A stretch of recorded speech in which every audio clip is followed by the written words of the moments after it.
এই ফলটার নাকি অনেক দাম, জানি না, খেতেও কেরম জানি না। এই যে অনলাইনে সব কিনলো বন্ধুরা, দেখুন এই যে অনলাইনে সব কিনলো। এখানে আম কিনেছে, আবার এখানে এই যে লম্বা আম, আইসক্রিম সব কিনেছে। এই যে এখানে পাঁপড়, ফুচকা, এই যে এটা ফুচকা বন্ধুরা, আর এই দু রকম পাঁপড় কিনেছে। এই যে পাউরুটি আছে,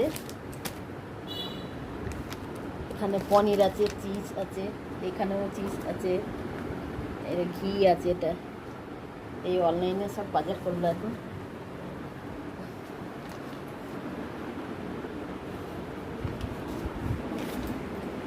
দেখা যাক এই ফলটা কেন, আমি এত বড় মানে বয়স হলো এখনো এই ফল খাইনি কোনো দিন। দেখা যাক, ছেলে কিনেছে, খাওয়া যাবে বন্ধুরা।